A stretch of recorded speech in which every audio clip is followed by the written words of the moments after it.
Muy buenas tardes, bienvenidas y bienvenidos a este espacio, iniciando hoy, 1 de julio, en el Día de la Arquitecta y del Arquitecto Argentino, desde Jujuy al mundo, esta charla virtual, muy contentas de poder conversar con nuestra colega desde Colombia, María Elvira Madriñán, sobre la obra del arquitecto Rogelio Salmona.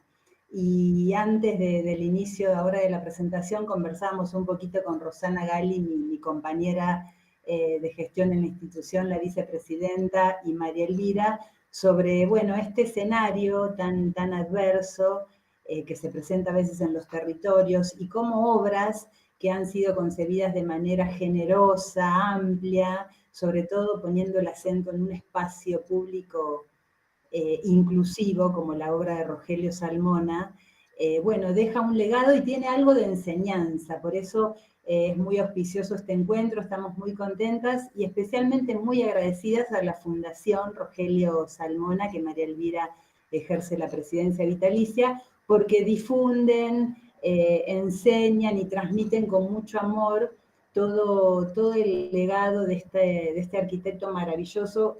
Creo que es un referente en Latinoamérica indiscutido y bueno, entonces es un momento para crecer, para celebrar nuestro día. Así que les agradezco a todas y a todos que van a compartir y escuchar esta charla, especialmente a María Elvira Madriñán. Y bueno, y ahora los dejo con Rosana, quien me acompaña en el colegio, así pronto comenzamos bueno, a disfrutar de la charla. Bueno, buenas tardes a todos y a todas. Buenas tardes, María Elvira. Como bien te dijo Elena, muy agradecidas de la generosidad de tu tiempo para compartir un poquito de la obra de Rogelio Salmona con todos los arquitectos y las arquitectas de Jujuy. Y bueno, y seguramente puede ser que también de algunas otras partes del país. Yo voy a pasar a leer un poquito el currículum tuyo, María Elvira, para que bueno, los asistentes a la charla estén un poquito al tanto. El perfil profesional de María Elvira de 1975 a 2024, arquitecta de la Universidad de los Andes, socia y gerente de Rogelio Salmona Sociedad Anónima, experiencia por más de 30 años en diseños de proyectos arquitectónicos y de paisajismo. También tiene experiencia en el sector público entre los años 2000 y 2002 como subdirectora científica del Jardín Botánico José Celestino Mutis. Experiencia en Asociación Cultural Fundación Rogelio Salmona, desde el año 2009 hasta la fecha 2024. Presidente vitalicia de la Junta Directiva, miembro de la Sociedad Colombiana de Arquitectos de Bogotá y Cundinamarca. La experiencia académica, profesora de cátedra en el pregrado de Arquitectura de la Universidad de los Andes, que recién conversábamos por qué pregrado, y bueno, María Elvira nos comentaba que en Colombia el pregrado vendría a ser lo que acá en Argentina es la carrera de grado para llegar a graduarse como arquitecta o arquitecto. Profesora en la maestría en profundización en proyecto arquitectónico de la Universidad Nacional de Colombia, Bogotá, y la participación como conferencista en eventos académicos y culturales nacionales e internacionales. Así que nuevamente, María Elvira, muchísimas gracias y te dejamos con el micrófono y la presentación. Muchísimas gracias por esta invitación y aquí pues vamos a compartir unos proyectos muy emblemáticos de la obra de Rogelio con la mirada de la importancia del espacio público en esa obra y en estos proyectos particularmente. Entonces, voy a presentar.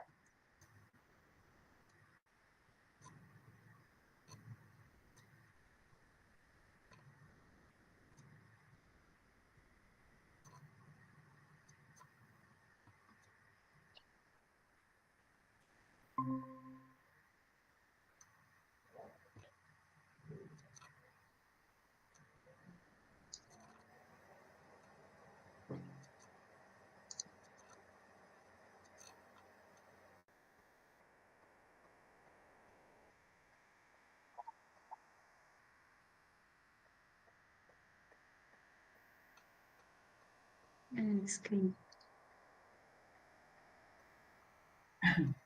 Ahí está.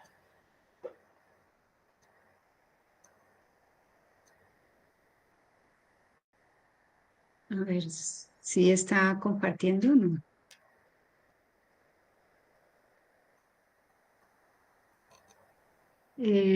Es que me sale aquí OneDrive, entonces.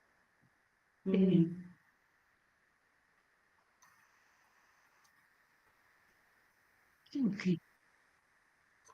Sí, ya. Espera.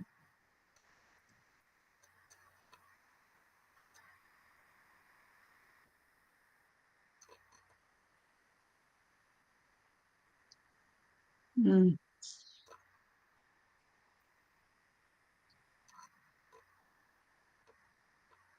Ahí está. ¿Listo? Perfecto. Ahí sí.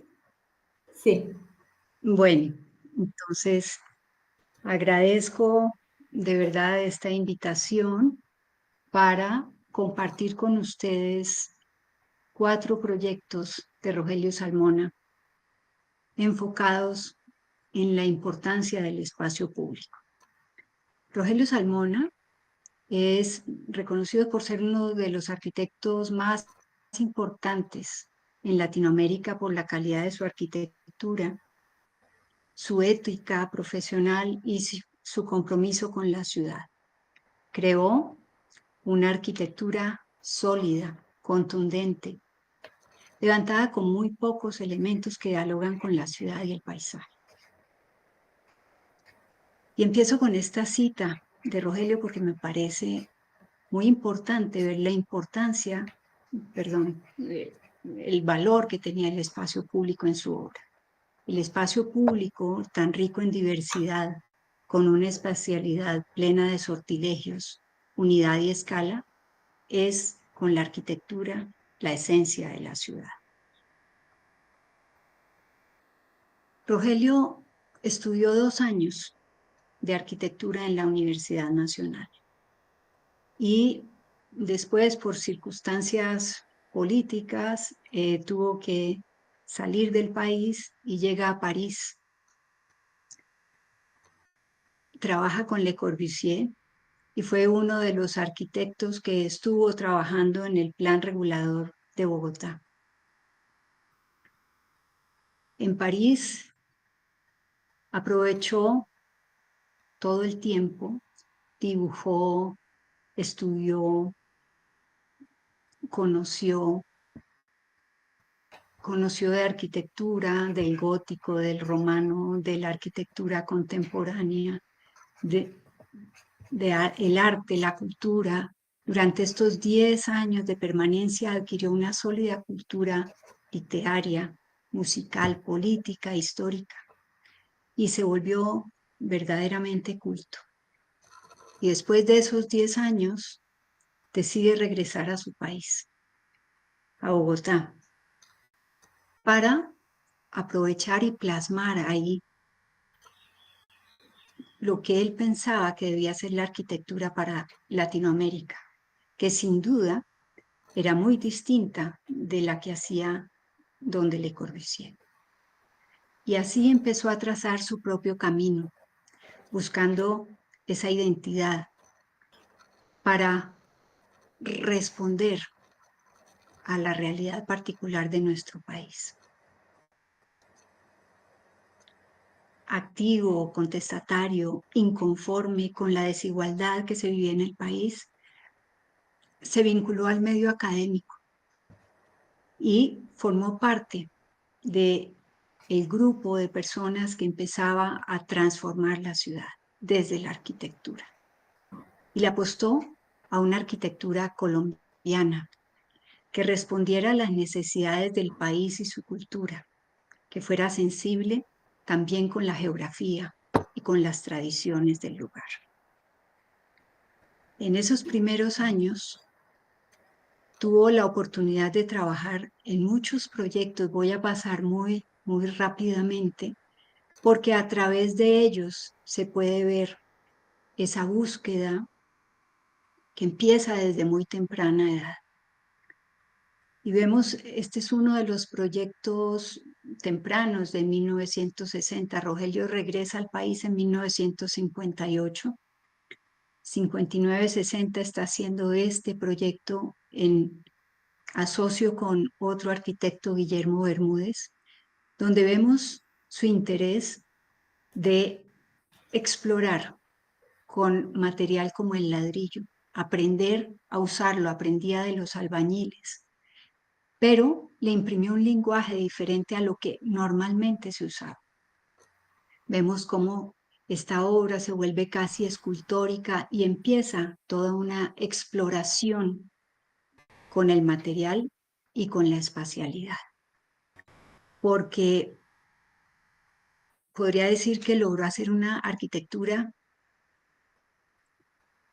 anclada en la sociedad y el paisaje colombiano. Y desde ahí se notaba ese interés de enriquecer la ciudad con espacios colectivos de socialización generados por la arquitectura. Y desarrolló grandes conjuntos de vivienda que respondían, por un lado, a las condiciones geográficas, pero también generaban espacios para el encuentro y para la emoción, como solución a las complejas necesidades de la sociedad. Uno de esos proyectos que fue muy importante fue la Fundación Cristiana de Vivienda.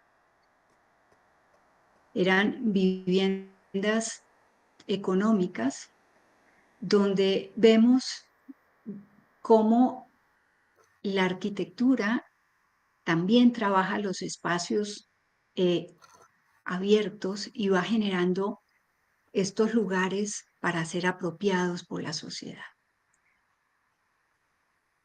Sus volúmenes responden de alguna manera a la geografía.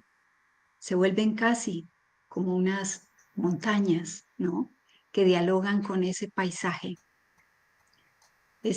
Son viviendas económicas donde también se ve esa búsqueda con el uso del material, y todo el proyecto está formulado con base en las medidas del ladrillo para tener economía en la ejecución.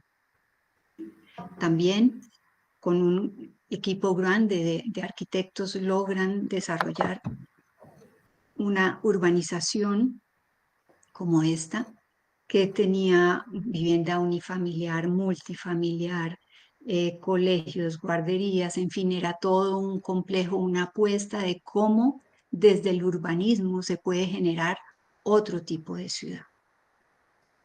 Y aquí vemos, estas fotos son recientes para ver cómo se ha mantenido, a pesar de las transformaciones que se han ido dando en el tiempo, este gran conjunto. Y aquí seguimos viendo cómo esa búsqueda por construir espacios para el encuentro social era perseverante en todos los proyectos. Este es un proyecto en el centro de la ciudad que buscaba enriquecer la vida en el corazón de la manzana. Estos espacios del centro de la manzana eran abiertos para la comunidad y habría un gran eje cultural y de servicios, que es el que se ve en diagonal. Eran también viviendas de bajos recursos en una ubicación ideal en el centro, cerca del Palacio de Gobierno, donde logra generar, eran 9 manzanas, de esas 9 manzanas desafortunadamente solo se hacen 3, el resto pues no fue posible, pero aquí se ve cómo se logra reactivar el centro de las manzanas como estos espacios de vida comunitaria y de vida social pues de toda esta comunidad. Y justo enfrente de este conjunto está el Archivo General de la Nación.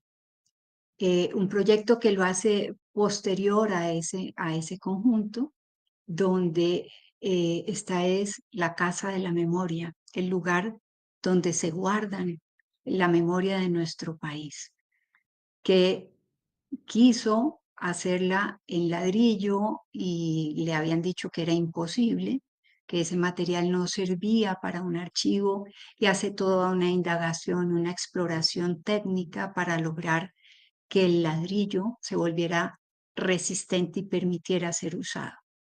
Pero aquí vemos en esta foto la importancia que tienen los hitos históricos, como el eje de este patio se dirige a esta iglesia que está más atrás y después a la hondonada entre los cerros tutelares de nuestra ciudad. Paso por el Archivo General, donde marco la importancia de estos espacios abiertos en cada uno de esos proyectos. Este proyecto está dentro de la Universidad Nacional, donde vemos esta secuencia de patios, que es lo que permite la vida estudiantil y después el disfrute de cada una de estas cubiertas que para él se vuelven fundamentales en su arquitectura. Aparte del recorrer que se vuelve una búsqueda incansable que siempre en cada proyecto se encuentra. Entonces ahí vamos viendo cómo unos elementos que son comunes en muchas de sus obras, los vamos viendo cómo van evolucionando y van creando un nuevo lenguaje arquitectónico. Este espacio es el más usado por los estudiantes para ir a contemplar la ciudad, para ir a dedicarse a sus amistades, a perder el tiempo, básicamente. Y después de este preámbulo, entro ya a los proyectos en los cuales nos vamos a centrar. Y empiezo por las Torres del Parque. Sin duda, el proyecto más importante de su carrera. 3 torres en ladrillo que dialogan con el paisaje, que permiten construir ciudadanía respetando al barrio que está al lado, porque lo que hace es que abre todo su espacio público para que la ciudad entera pueda disfrutarlo. Cuando vemos este edificio, es importante pensar lo que quienes encargaron el proyecto esperaban, y era tener una torre de esta altura a todo lo largo, que bloqueaba totalmente la relación con el cerro, con las montañas, la vista de la ciudad. Entonces Rogelio lo que quería era romper esa mole y hacer estos 3 edificios que iban girando y permitía que se vieran de diferente manera desde cualquier lugar de la ciudad, que esa arquitectura fuera cambiante, que captara la luz, los reflejos en cada uno de sus balcones y de sus quiebres, y que aportara además variabilidad y riqueza, no solo a quienes viven ahí, sino a toda la ciudadanía. Y así responden a ese tejido urbano. Vemos la continuidad de las vías, el edificio se abre para no impedir la vista del paso del sol y genera un espacio público de gran importancia en la ciudad. Aquí vemos el Cerro de Monserrate, que es uno de nuestros cerros emblemáticos. Existía la Plaza de Toros y, de hecho, la Plaza de Toros es de donde parte la geometría para el diseño del proyecto. Vemos cómo se ve cambiante dependiendo de el sol, la bruma, la lluvia, cada vez se leen de diferentes maneras, se vuelven como un gran lienzo que se va tiñendo con las sombras y los brillos que da el sol.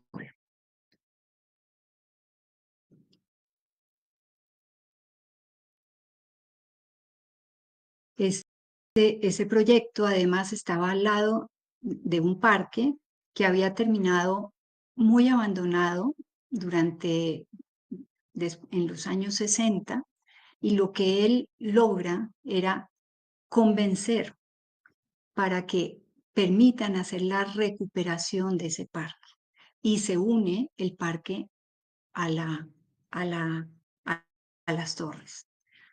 Aquí vemos esto que hablaba de los pliegues, de la manera como el sol toca de diferente manera y se va armando esta composición rica y variada que hace que cada hora se lea distinto.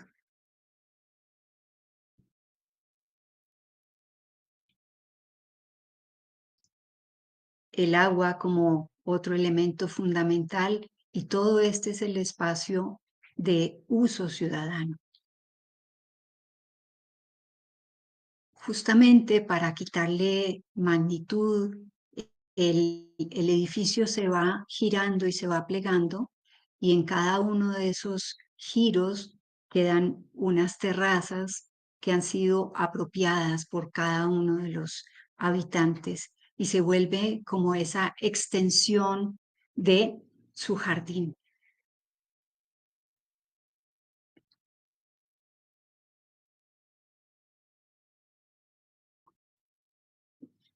Y esta cita de él me parece muy importante. Tratar de que la arquitectura sea abierta, que construya ciudad, una arquitectura que amplíe los espacios públicos, que los mejore y que los enriquezca, es un acto político. Y así vemos cómo sus espacios son abiertos para todo el mundo, a pesar de que la entidad promotora quería que el proyecto se cerrara entre rejas, porque había que marcar los límites entre lo público y lo privado. Y Rogelio dice: yo me encargo de marcar esos límites. Y pone en el piso, en cada una de las entradas, una placa que dice propiedad privada, marcando esos límites simbólicamente. Y logra que se recupera el parque y se une las torres con el parque, y así cada uno forma parte de este gran complejo en el centro de la ciudad.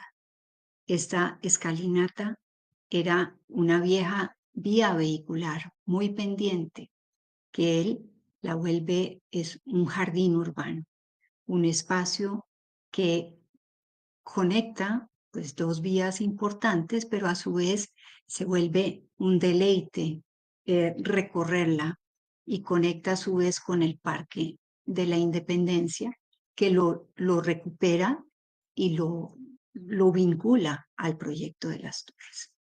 Y aquí vemos cómo esta gran escalinata se vuelve este paseo urbano que logra vincular estos edificios con el parque, y se vuelve un enclave en el centro de la ciudad de gran trascendencia desde el punto de vista ambiental, desde el punto de vista de la vegetación, porque los jardines que se hacen aquí son como una réplica de alguna manera de la vegetación que se encuentra en nuestros cerros. Y el edificio como un hito urbano se percibe de diferente manera dependiendo del lugar de donde uno lo vea.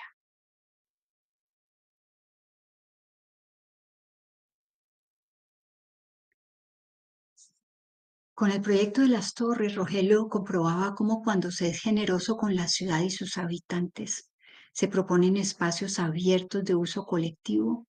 Esos espacios propician la convivencia y contribuyen a la consolidación de la vida ciudadana.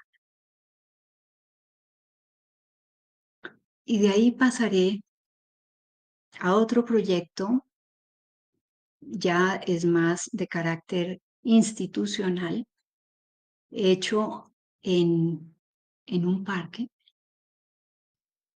Por eso el tema del espacio público, pues aquí es distinto porque casi que todo el proyecto es un espacio público, ¿cierto?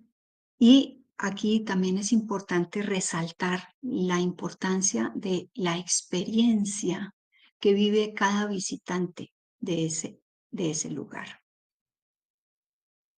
Este es el lugar, está metido dentro de una zona, el parque metropolitano más grande de la ciudad. Pero este triángulo había sido un botadero de desperdicios de construcción durante más de 20 años. Entonces, la labor de construir un entorno era compleja, pero, sin embargo, se logra con la excavación, cuando se está construyendo la biblioteca, de que todo ese escombro que había ahí sirva para crear una nueva topografía y se hace todo el nuevo paisaje del parque utilizando el material que sacaban de las excavaciones. Y aquí vemos esas búsquedas impacientes para ver cómo se lograba la espacialidad de la biblioteca en consonancia con el parque, los ejes importantes, las relaciones, los cerros orientales están de este lado. Entonces, por eso, este eje que no responde mucho a la geometría, pues responde a los solsticios y a los equinoccios que marcan esa entrada importante al parque. De este lado está la biblioteca, por el otro lado hay un centro ceremonial y de resto son espacios para disfrutar y contemplar. Aquí vemos los intentos de fachadas de cada uno de estos espacios. Aquí está todavía todo muy, muy pequeño, muy sembrado, pero vemos esta manera en que dialogan todos los elementos de este conjunto.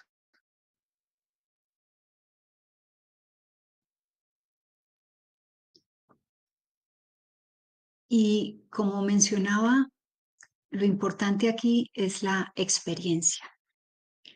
El edificio se entierra, se accede, pero siempre hay unos senderos que van conduciendo de una manera no tan obvia a llegar a descubrir la arquitectura.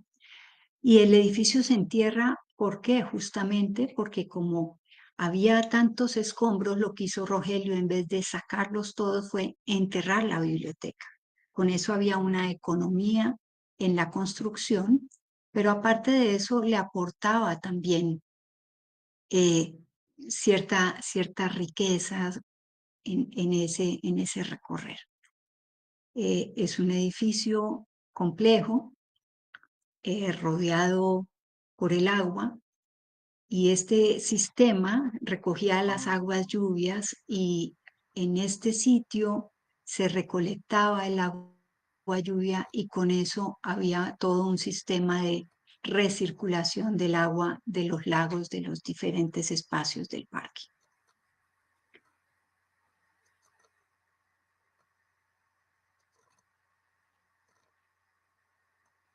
Aquí vemos la entrada que se vuelve como una procesión acompañado de la vegetación que se vuelve un punto atractivo. Y aquí, volviendo a la historia, lo que les mencionaba, este era el predio lleno de escombros durante 20 años.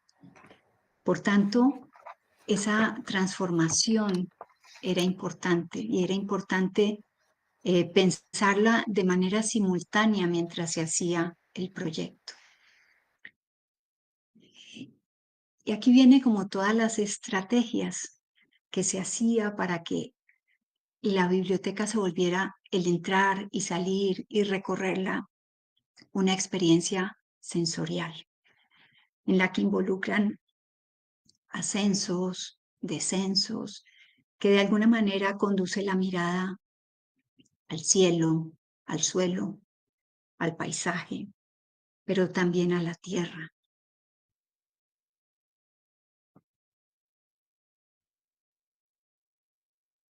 Y vemos que hay elementos que marcan pautas en el camino que hace que se perciba de diferente manera el recorrido. Y el espacio, al abrirse y cerrarse, se contiene, se exalta, siempre involucra al visitante. Y siempre aparece esa disyuntiva. Hay dos caminos, hay uno más largo, hay uno más corto, pero siempre como que genera la duda, ¿cuál camino tomar?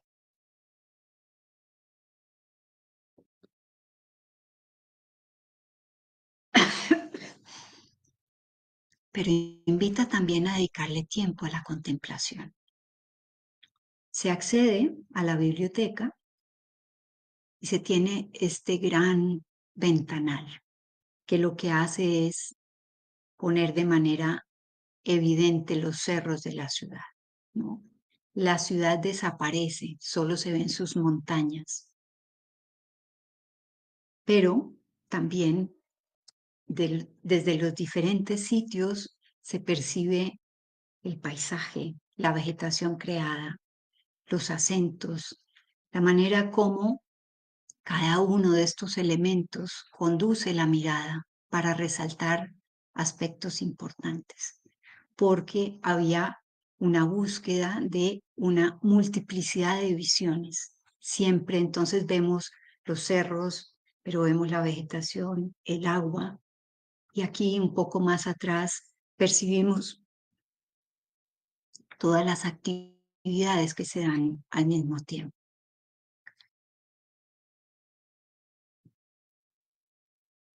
La sala de lectura, un espacio con una estructura que logra vencer unas luces importantes, pero orientada al norte de tal manera que la luz del sol no molesta y se piensa en el ahorro energético, de tal manera que es de las pocas bibliotecas que casi no usan la luz, sino hasta ya muy tarde en la noche.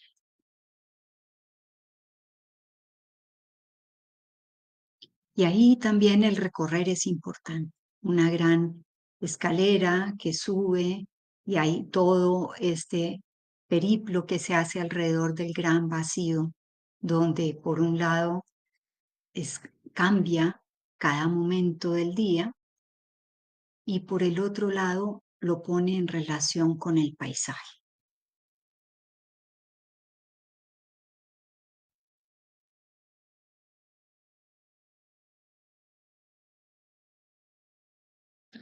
Y había una cosa importante de este proyecto, y es que la gente se identifica con él, se lo ha apropiado.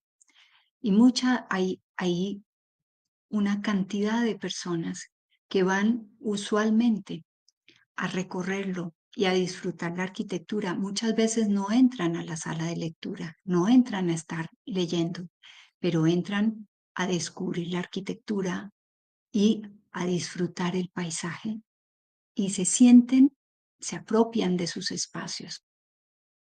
Hay un evento súper bonito y es que las ventanas de la sala de lectura se vuelve espejo y en cada ventana hay un grupo de niñas o niños, muchachos, bailando y haciendo unas representaciones.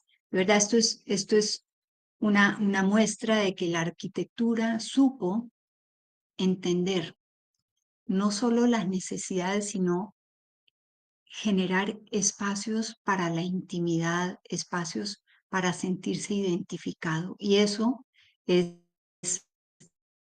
lo que ha hecho que se apropien de estos espacios. Las cubiertas, estas lucarnas con esa geometría, de alguna manera también dirigen la mirada al cielo, le pone un límite al cielo, a ese infinito, y resalta esas nubes y esas luces que siempre están encima, las pone en evidencia realmente. Pero también el cerro. Este es un espacio que la gente recorre y disfruta y es un espacio de alguna manera como que acoge y que hace que uno se sienta en un espacio de intimidad. Y esa arquitectura, como decía, cada uno vive su propia experiencia y va cambiando si es por la mañana, si es por la tarde, cuando el sol tiñe de rojo sus ladrillos. Hay una experiencia y una emoción que se siente con sentir de verdad cada uno de esos espacios iluminados por el sol.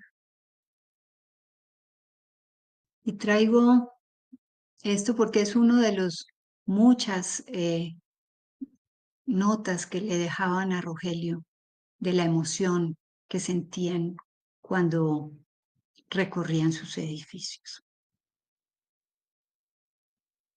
Y paso al Centro Cultural Gabriel García Márquez, el sede para la Biblioteca del Fondo de Cultura Económica de México.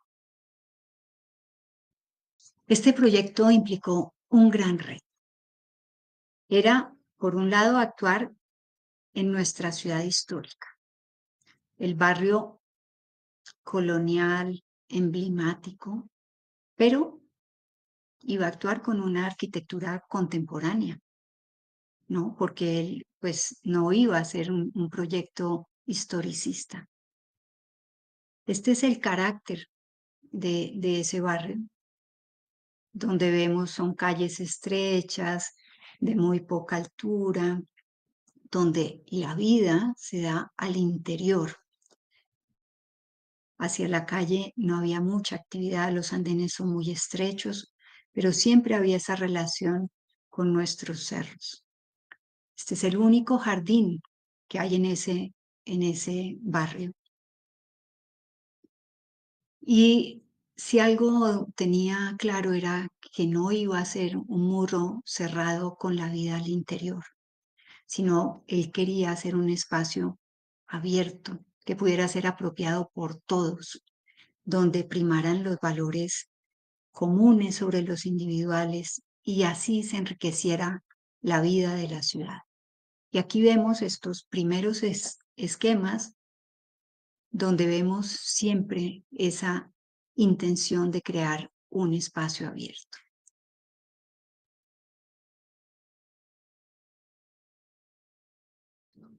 Porque él quería enriquecer la vida del centro de la ciudad, pero buscó un argumento contundente, porque muchas veces lo que hace es que se propone el espacio, pero después los propietarios le ponen una reja y lo aíslan. Él logra generar que la sesión del proyecto, o sea, el espacio público de este proyecto sea este patio, de tal manera que en ningún momento puede ser cerrado. Aquí están esquemas de las búsquedas, cómo sería. Y aquí vemos cómo hay un diálogo con esta arquitectura existente. Aquí vemos cómo de alguna manera estas columnas que generan un límite casi virtual, de alguna manera replican los ritmos de la arquitectura existente. Y el otro punto importante es que esta es la catedral y bajando está la Plaza de Bolívar, nuestra plaza institucional, emblemática, la plaza del país. Entonces, muy consciente de que él no podía competir con la iglesia, pues él se retrocede y deja este edificio que es más un paramento, un límite virtual para que la iglesia siguiera siendo lo más importante en ese contexto. Y aquí, como les decía, él se retrocede, deja un patio y empieza a escalonarse hacia atrás para no competir. Y aquí otra vez nuestros cerros, que el edificio los resalta de una manera impactante. Por un lado el edificio tiene dos lecturas. Por un lado, había un edificio de 6 pisos, entonces él se pega a ese edificio y por este lado es masivo, contundente, cerrado, pero por el otro es casi inexistente, es transparente, con estos límites virtuales que lo que hace es invitar para que la actividad pública vaya al corazón del proyecto. Y en esos espacios resalta otra vez nuestros hechos históricos, nuestra memoria, que son los cerros. El agua como elemento fundamental.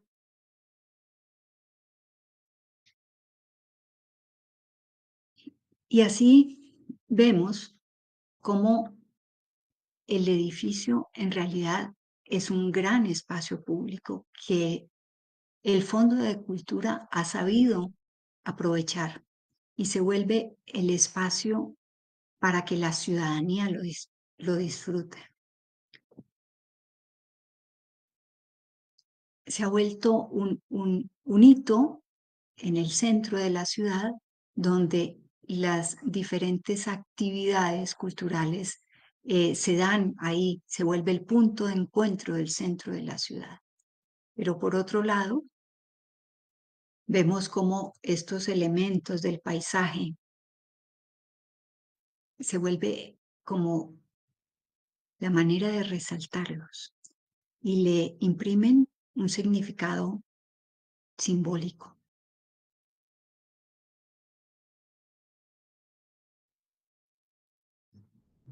Involucra los factores geográficos, que son los cerros, pero también pone en valor el contexto histórico. El edificio sutil, transparente, genera una serie de terrazas y jardines que invita a que la gente permanezca ahí. Son lugares que se han vuelto de encuentro para contemplar el paisaje, pero también para amar y soñar.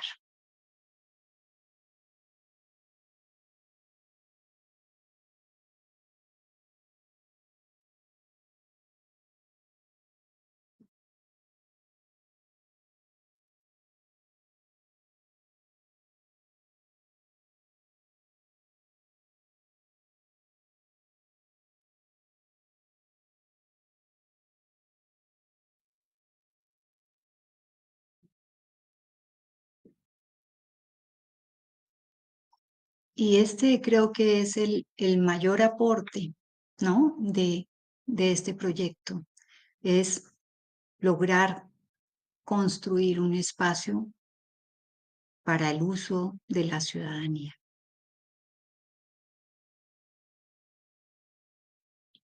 Y por último, y ya para terminar, dejo este proyecto que es muy poco conocido, pero que es un proyecto que tiene una fuerza y un poder de transformación que emociona. Esto es el Centro Cultural de Moravia en Medellín. Medellín, al igual que muchas de nuestras ciudades, pues tiene problemas de desigualdad muy marcados, ¿cierto? Y una gran deuda social. Entonces, si vemos estos esquemas iniciales, lo que se buscaba era generar un gran espacio abierto, un espacio para el uso de la comunidad que remataba con un auditorio. Este es el contexto de Moravia. Esto era un antiguo botadero de desperdicios, un basurero, donde se empezaron a hacer asentamientos informales. Gracias a una política de un antiguo alcalde que decidió hacer un plan de renovación urbana que involucrara este barrio como el punto de partida del eje transformador de la ciudad. Invita a Rogelio para que haga este proyecto. Este fue la visita que hizo la primera vez a conocer el lugar. Ese era ese contexto, o sigue siendo, ¿no?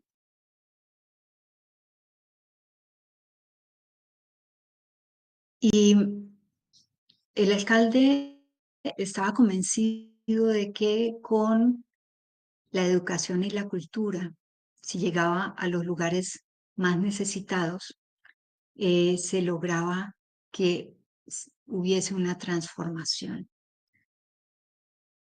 Y lograron convencer a 150 familias que tenían sus casas en ese lugar para que les compraron sus casas y ellos las cedieron sabiendo que se iba a hacer algo para el uso de la comunidad. Y así surge este proyecto, ¿no? Como vimos en las fotos, pues es una ciudad espontánea, no tiene espacio público, no tiene urbanismo, pero hay mucha riqueza de quienes habitan en ese lugar.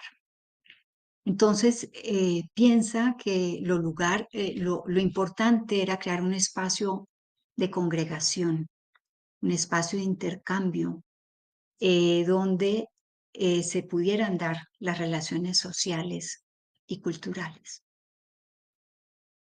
Y estos son esos primeros esquemas. Y estaba convencido de que con la calidad de la arquitectura que se hiciera se podía transformar la vida de esa población.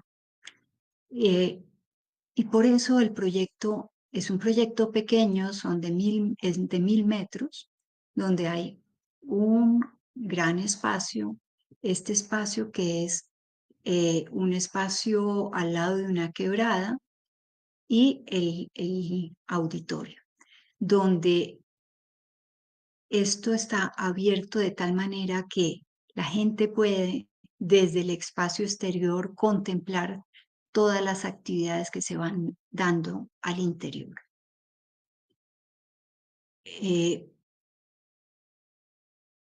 Hay diferentes aulas de capacitación,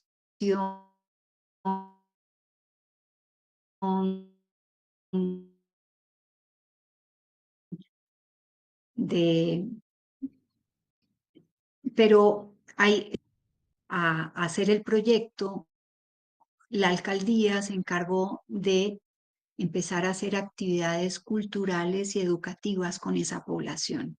Entonces se crearon escuelas de danza, de teatro, de música, de diferentes actividades para que la población empezara a tener cierto conocimiento de cosas que les iban a ayudar en su desarrollo.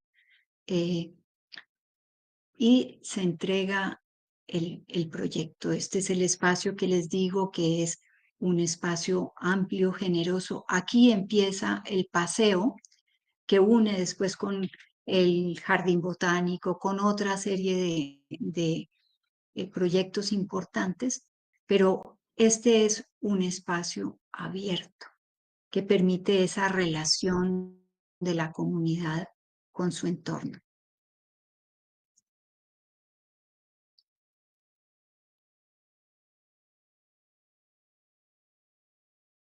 Y este fue el día de la inauguración, donde toda la comunidad presenta a, a la misma comunidad lo que habían aprendido.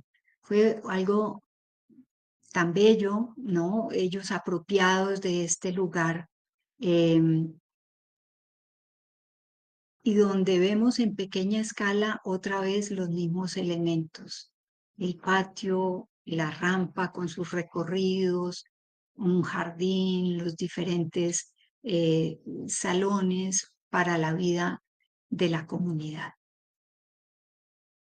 Pero lo importante es que el proyecto dialoga con ese entorno, lo pone en evidencia, no se siente ajeno ni extraño, sino que es parte de ese contexto.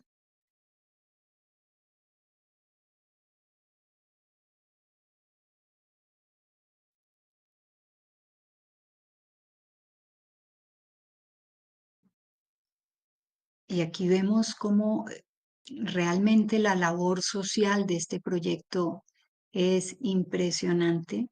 Los niños no quieren llegar a sus casas, ellos llegan al centro cultural y los mayores están ahí porque tienen actividades, tienen diferentes eh, formas de socializar lo que les ha transformado la vida.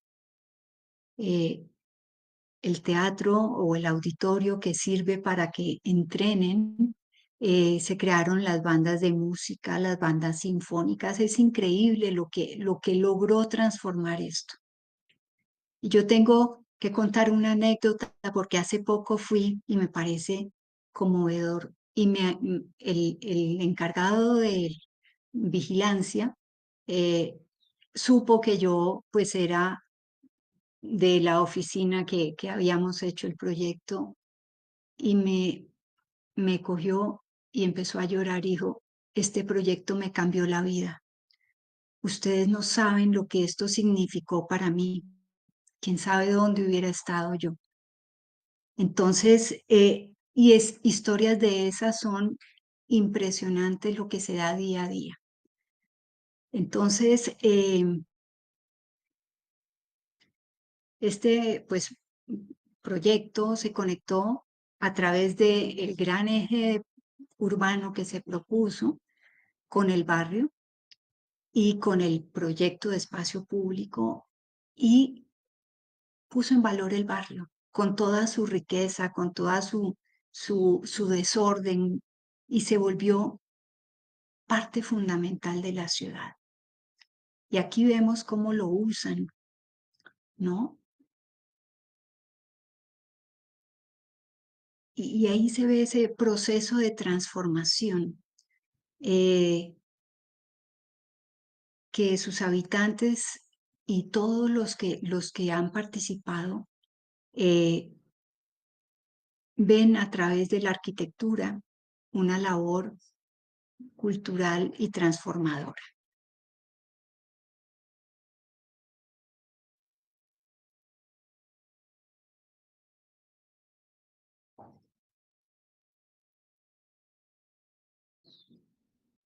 Y ellos decidieron, porque esto se llamaba Centro de Desarrollo Cultural de Moravia, y ellos decidieron que no, que ellos lo iban a llamar la Casa de Todos. Y habían dibujado, primero tenían esta pancarta, pero después dibujaron la foto de Rogelio en el muro porque en señal de agradecimiento a lo que había hecho esta arquitectura por esa comunidad. Y termino con esta cita de Rogelio que también me parece muy pertinente. Hacer arquitectura es un acto político, pues con ella se conquistan territorios, se crean ciudades, se moldean entornos, se contribuye a mejorar las condiciones de habitabilidad en las ciudades, cuando priman los valores éticos que buscan igualdad de condiciones para todos los ciudadanos, que abren el camino para la recuperación de los derechos ciudadanos, que brindan espacios donde las manifestaciones culturales son posibles, espacios para la libertad y para la poesía. Muchas gracias.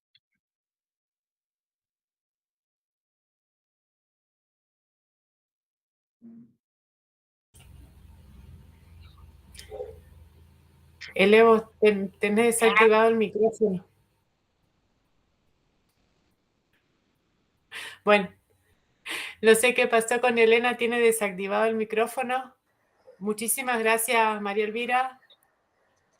Bueno, para mí particularmente, Bueno, o sea, sí, qué buena oportunidad para hacer este recorrido, para traer al presente todos estos conceptos que nosotros parece que creemos que son novedosos, los del ambiente, los del uso del recurso, la relación de la arquitectura con la gente, con la ciudad, bueno, todo lo que explicaste, que me parece que son temas absolutamente vigentes y que de repente creemos que aparecieron ahora en estos momentos y no, en todo el recorrido que hiciste con todo el relato de la obra de Rogelio, me parece fantástico porque veo como reflejado todas las herramientas, las voluntades, las posibilidades que creo que hoy hay que poner en práctica. Y bueno, y todo esto de que la arquitectura es un hecho político y cuando hay voluntad política también es transformadora de la vida de las personas. O sea, me quedo con eso como refrescar un aprendizaje, ¿no? Que a veces uno lo tiene en el olvido y de repente ves una obra de un arquitecto que de otra, bueno, que hizo arquitectura desde los 60 a esta época y siempre poniendo en valor todas estas cuestiones. ¿Me escuchan, chicas? No, ¿no? Ahora sí, Ele. sí, Perdón, tenía el sí, micrófono. Ahora Interesante no. tu devolución, Ro. ¿No me escuchan? No. No, ahora sí, ahora sí. sí, sí, te escuchamos. Ah, Sí, bueno, te comparto escuchamos. los conceptos de Rosana María Elvira, maravillada de la obra, de la sensibilidad de Rogelio, me quedó mucho este concepto de ciudad democrática, de espacio inclusivo, de tener en cuenta el entorno, los cerros, los habitantes. Realmente es impresionante, emociona, realmente emociona y esos mensajes que las usuarias y los usuarios dejan, sin duda tiene que ver con esto, ¿no? Con atravesar, es como una experiencia la arquitectura de Rogelio. Y vos haber sido parte de ese estudio, de ese grupo de trabajo, me imagino que qué orgullo, ¿no? Poder generar, incidir en la calidad de vida de las personas, porque es así. Es impresionante, la verdad que una maravilla. Sí, totalmente. Pues muchas gracias. Sí, realmente yo creo que hay temas que el tema de la sostenibilidad tan en moda o en boga hoy en día, y eso es algo que los arquitectos de antes lo tenían inherente en todo lo que hacían. O sea, Totalmente. no había bioclimáticos, pero la gente sabía que había que ventilar, que había que ubicar de tal manera para que la luz llegara. O sea, hay tantos temas que con la especialización se van perdiendo y yo creo que el arquitecto tiene que ser integral, ¿cierto? Exacto. Y el Eh, efecto de la luz, del sol, la hora, es todo de una armonía, ¿no? De pensar realmente en generar estos ambientes Y con los recursos de la naturaleza. del rescate del espacio público, ¿cómo no? O sea, de repente creo que hoy hay hasta un cierto temor a generar espacios públicos de uso y dominio público con igualdad de condiciones para todos los ciudadanos y las ciudadanas, ¿no? Que a veces ahí en todo el recorrido que hiciste, la obra está completamente articulada con la ciudad y la gente, el territorio, el suelo, el cielo, y no aparece como suele suceder ahora como platos voladores que aparecen puestos sobre un terreno y no son no son no son así, o sea, considerados así como el arquitecto tendría que tener su formación integral, así los proyectos tienen que ser integrales en todas sus dimensiones, pienso. Muchísimas De acuerdo. gracias, Elvira. Es una lección de arquitectura, ¿no? Es Sí. una maravilla. Antes de despedirte, María Elvira, le quería comentar a los participantes, a los que estuvieron compartiendo la conferencia de hoy, y a los que por alguna razón no se pudieron conectar, que nuestro ingeniero en sistemas, Sebastián, me avisa que él va a editar el video para sacar un poquito el intro que se hizo, o sea, el intro nuestro que se hizo largo, y que lo va a formatear y lo va a compartir por mail a todos los que inscriptos, así que los que no se hayan podido conectar hoy van a tener la chance de chequear sus casillas de correo y bueno, y tener la conferencia disponible. Y también aprovechar a invitar que el día miércoles vamos a tener otra charla, el miércoles 3, también a las 18:30, con una joven doctora en arquitectura argentina de la provincia de Tucumán, Pilar Sichero, que ella nos va a hablar un poquito de la gestión integral del hábitat y el uso de las herramientas de sistemas de información geográfica. O sea, vamos a seguir en el tema del hábitat, pero ahí ya nos vamos a ir un poquito con las cuestiones tecnológicas que tenemos ahora al alcance para, bueno, a veces habiendo visto todo esto, bueno, sí entiendo que suman, pero bueno, articulando las dos miradas y decirle a los inscriptos que no se van a tener que volver a inscribir porque ya están sus datos en los archivos, así que el miércoles les va a llegar directamente el link para que se conecten a la charla. Y nuevamente, María Elvira, muchísimas gracias. Muchas gracias a ustedes, de verdad, por esta oportunidad de compartir con ustedes cierta arquitectura que tiene muchas lecciones que aprender. Sí, Gracias, totalmente. María Elvira. Te vamos a mandar el video y seguimos en contacto para futuras conversaciones y poder seguir profundizando el conocimiento de la obra de Rogelio, que sin duda, bueno, hay muchísimo para compartir y conversar. Totalmente. Bueno, gracias, muchas María gracias. Elvira, de corazón. Bueno. Un abrazo enorme. Gracias, Gracias muchas a todas gracias. y a todos los que han participado y seguimos en julio celebrando nuestro día. Un abrazo.